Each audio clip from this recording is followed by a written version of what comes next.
Welcome to What's Your Story? Every week, I bring you a guest who's authentic, genuine, and a subject matter expert in their area, who's going to give you ideas, insights, and practical information that you can put into your life this week. Today, we're going to deal with a subject that is talked about a lot in the business press, and that is this notion that we're either in business to make money for our investors or we're in business to do good for others. And today we have an expert on the show who spent a lot of his energy and time around this particular topic. My guest today is Dr. Rod Wallace. Rod, thank you for coming on the show. Thanks a lot, Charlie. Thanks for having me on. I mentioned this kind of binary point of view that it's either or. And your contention is it doesn't have to be that way. So what's caused this point of view to evolve? Well, I think reality has caused it to evolve, but perhaps the thing that people will point to most is that the CEO of BlackRock, Larry Fink, when he pointed out just about a year ago to his trillions of dollars of investors or the companies that he invests in, that look, if you want to make the most value today for your investors, you better have a clear, socially responsible mission, and you better actually act basis that. Because if you're acting basis your mission to deliver value to society, to make things better for society, you're going to better understand what society needs. You're going to be in a better position to actually both give back and get more for your shareholders. So how was that received? Because that sounds a little bit different than what most hedge fund managers talk about. It is different than most hedge fund managers are talking about. And yet, if you take that step back, Charlie, and you just think about our world today, a lot of people during the day, we think about, oh gosh, I got to expand that sales plan, I got to find those new customers, I got to find these new projects. And then at night, we'll talk about all these things that are wrong with society, how we're creating the society that is broken, and our kids are just going to be inheriting this thing that isn't working. You hang out where I hang out, so I understand where you're coming from. Exactly, and what we talk about and what we realize in business, solve a problem and you create value. And that value is certainly can be for society, but can also be for shareholders. How did we get here? To this point where we're putting the two together. What's going on in the world so it makes sense moving forward? To try to bring these two concepts in close alignment. That for a lot of the 20th century, where we had businesses were successfully solving the majority of society's needs. We were fed by businesses, we were housed by businesses, we were clothed by businesses, and there were some things that they didn't quite get. There were some people without enough to eat. There were other people without a place to stay. And that was kind of the social responsibility. That's what not-for-profits did. And what's happened is that the world has gotten really complex, and actually the businesses have lost the ability to, in many cases, deliver the basics. And that we now have a situation in which we have a food industry. It delivers incredibly inexpensive food. It delivers good tasting food, but that food's not really nourishing us. We have an educational industry that's spending huge amounts of resources, and yet Hakeem still can't read. And again, we have more than 60% of the American economy is dedicated to industries where there are basic, fundamental, value-destroying failures right next to the industries. And so we've become more complex. There are bigger problems that not-for-profits really aren't positioned alone to solve, that you need the power of the core businesses to solve, and the value that can be created from that is So huge. we hear these terms all the time about public-private partnerships. Sure. Is this what the direction that nonprofits need to go? Definitely. That any not-for-profit that has a mission that is truly about changing the way that our society works, to creating a breakthrough in how things operate, they need today the power of business. That business, we all know and we recognize, that the royalty of American society today are the leaders of business. Our government's having trouble to lead us in any particular direction. Our cultural institutions can be powerful but not in the same way that American business is today. If you really want to take that power, you sure as heck better take that mission and find the partners in the for-profit area so that everyone can benefit from them. So, if someone were to come up to you at a cocktail party and say, Rod, what do you do? How do you summarize that? How do you net it out for people? Sure. I work with businesses who want to make more money by solving society's big problems. And I work also with the not-for-profits who really want to make a step change in achieving their mission statement by bringing in the power that business profit can bring.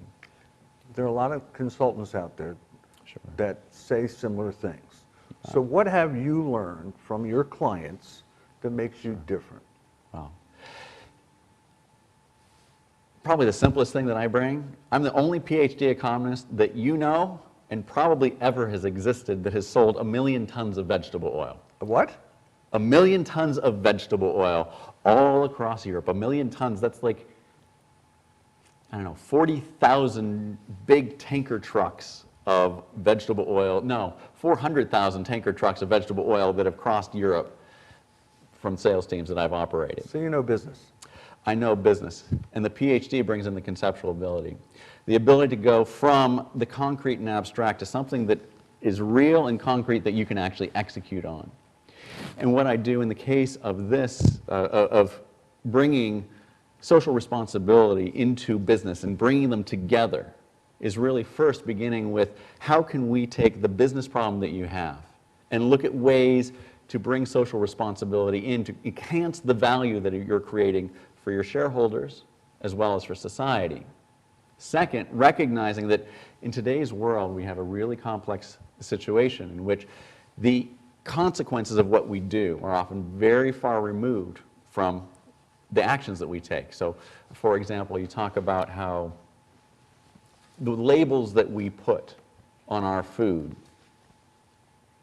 change, and how we change that label is going to change the type of food that people produce, because how they can label what's on the food differently and they can make more money with it differently. It doesn't seem related, what we write on a piece of paper and what it is that businesses actually do, but they're very closely related. When you're brought into an organization, Yeah. what role do you play in helping to make this kind of transformation happen, where they become more of a purpose-driven organization? I'm a facilitator. What's that look like? Yeah, I work with organizations where the leadership, the managing director, the CEO, is dedicated to coming up with a new strategy, a very clear plan of action that will change where things go. I generally work by myself or with very small teams, and with the teams where the bulk of the work is actually being done by the business people who will actually need to execute that plan afterwards, and they better be coming up with the plan that they want to execute. And so I'm the facilitator. I've worked with, where it was me and a team of 150 people from the business, where I came up with strategies, tools, techniques to facilitate and helped coach the people in the organization to develop what they wanted to move forward. And that's how I work. So you stay there to the end. I like to stay there through the end. I think it's amazing to see how things work. Well, that's unusual. A lot of consultants don't necessarily want to stay through every stage of the process. So can you give us an example of all of this in action? Sure. So you can see my TEDx talk about meaningful profit when business solves society's big problems. That's up on the internet. That's talking about how the chocolate industry is working to improve the problems that are in Western Africa. So the chocolate industry has realized that there are social problems connected with business problems in Western Africa, that the cocoa farmers, key ingredient for chocolate, about 70% of it, of the global cocoa supply, is produced in West Africa, in an area in which you have limited education, extremely low levels of education, massive amounts of child labor, where 38% or so of the children working in the cocoa farms had a wound in the past year. I mean, serious, really sad instances. And the cocoa and chocolate industry realized that they didn't want to have this in their industry, as well as it's creating business problems, because the cocoa that's grown by people who aren't well educated using child labor is not as much as could be produced. It is lower quality, and so as an industry, more than 100 for-profit businesses work together and collaborate as members of the World Cocoa Foundation to change how things are happening in Africa, training the farmers, etc. So what's the end product? Generally, the end product that I work with is a plan, which is delivered where the presentation of that plan to the board, the senior leadership team, et cetera, is made by the management of the business who are going to be executing it.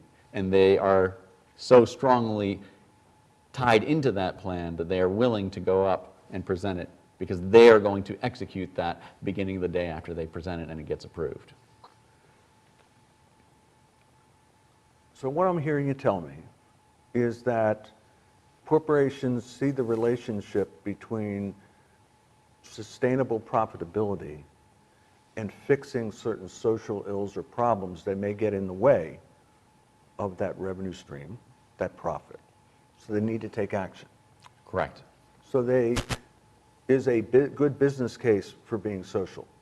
It is developing a clear and strong business case for being socially responsible, where the goal is to create solid, concrete, traditional business rationale for doing things that will benefit society, on top of which you can better engage your employees, you can have positive press about what you're doing, and you're doing positive things from a strict business perspective that really are in the interest of society. We need to take a break. We need to hear from our sponsors. So we'll be right back. More of What's Your Story with my guest, Rod Wallace. Thank you. Choosing Medicare coverage can be a very confusing and complicated process. Help is just a phone call away, 856-226-4800. As a licensed insurance agent, I'll assist you in making an informed and confident decision on a Medicare plan that meets your needs, lifestyle, and budget. Call me today for a free, no-obligation Medicare benefits consultation, 856-226-4800. When did you see the sign? When I needed to create a better visitor experience. Improve our workflow. Attract new customers. That's when Fast Signs recommended Fleet Graphics. Yeah, now business is rolling in. Get started at fastsigns.com.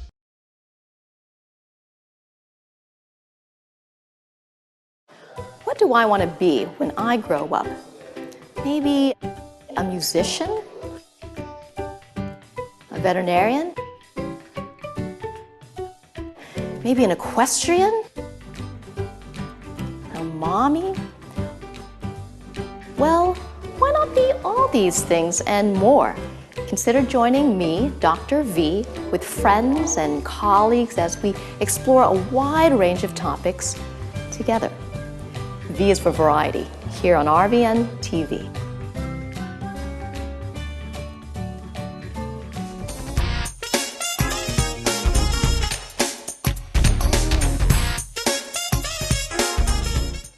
Welcome back to What's Your Story. My guest today is Dr. Rod Wallace, who's just recently published a book called Drowning in Potential. It talks about how the interaction of technology impacts business and social responsibility, social consciousness. You just didn't arrive at this point overnight. I know a little bit about your journey. I'd love you to share it with the audience of what's gotten you into this and why you're so passionate about it. I'm passionate about this because we're going to deliver the society that we create to our children. It really is about our kids for me. So a few years ago, I was very focused on my career living in the Netherlands, and my marriage ended. And I had a choice between continuing with my career as it was right then or moving back to Delaware to be a father. And if I'd moved to Delaware, I'd have to completely reinvent myself professionally because there was no type of work that I was used to doing.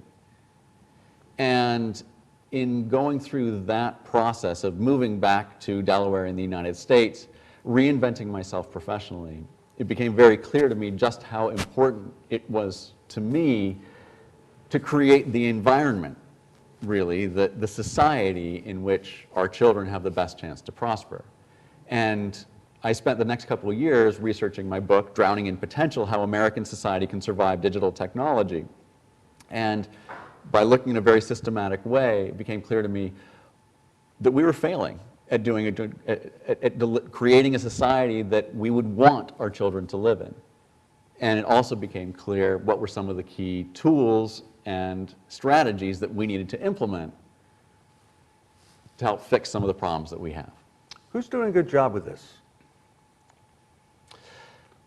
I think that there are individuals across big elements of society. A lot of people talk about how parts of the high-tech sector have taken on the mantle of making their business into a tool that can reshape society for good. I'm not convinced that there's necessarily a lot of good examples who've done that. A lot of Sounds people, like a branding exercise to me. I think that you have to talk to the individuals who are involved to know whether it's a branding exercise and how many people it is real. Because there's a lot of people that are certainly whitewashing a bunch of nasty stuff, saying, of course, we have a corporate social responsibility package. We save energy. We hire a bunch of diverse people. We have, you know, a good 25% of our employees are women and 3% of them are minorities. And it's going to be 4% next year. And it's not taking They seriously seem to be what's words, going on. as opposed to, I get the sense in talking to you that this is a soulful thing. This is a passion. This is meaningful to you. Yeah. And the way to take something, and maybe even it is a real passion for some of the leadership, but it has to be brought from a mission to a very clear plan, a strategy for going forward, such that the people in the business know exactly what you're doing and that you're making key and meaningful decisions that will actually make it happen. And I think that the only way to sustainably do that as a business is to ensure that those decisions are first and foremost in the interest of shareholders. But we do that by being in the interest of society, and you need to align those two. It's been said of millennials that they want to work in organizations that are exactly the way you said it. Definitely. Companies have to make a profit, and nonprofits have to have enough money left over at the end to keep going for the next year. Millennials understand this, but companies that have this social mission, that are committed and to take a stand, they attract better people. Those employees last longer. They're not job hopping, so it has a real monetary benefit for them to embrace what you're talking about. There's a monetary benefit on the soft side of employee engagement, and it's a very important one because we all like to do good, and it's more engaging than just getting the paycheck. Got it. In addition, people like to buy products from companies that do good. And so, I mean, there's been a recent surge in the number of people who say that they are willing and interested in purchasing and putting their retail dollars with companies that they think are really doing good. It's really important at the same time to figure out, well, you can do a lot of good by just, you know, throwing money off of a bridge, because there's someone's going to pick that up. To make sure that it's really going to be the most beneficial, it needs to be fully integrated into your business to make the most value for yourselves and for society, and use those business processes and those business capabilities to continually upgrade and improve that process to really going to have maximize profit and impact. I'm hearing echoes of Larry Fink's message to his investors. Who inspires you? Who motivates you to keep going? My kids. That I have 3 boys between age 3 and age 12, and this really is about seeing what I can do to help make a difference first for ourselves as well as for society, and help create some new methodologies or ways of thinking that can be broadly approached, used by a broad number of people, to really execute and make a significant difference. If you could have dinner with any famous person, who would you invite? I would invite Yuval Harari, who's a historian in Israel. What's his name? Yuval Harari. Never heard of him. He wrote the book *Sapiens*, in which his basic thesis is that as technology has progressed, society has regressed. Because as we've changed as we use technology, we change the challenges that we have in society. We make it more complicated. We make it ourselves work harder. I think that Yuval is incorrect, because I do think a minority of societies over the past 5,000 to 10,000 years have used new technology to actually benefit their citizens. But where Yuval Harari is correct is that the majority of societies have failed. And I'd love to pick his brain to understand his perspective on how they have failed, so that we can learn from that and do something different. That would be an interesting invitation you could make. You bet. A lot of people would benefit from that.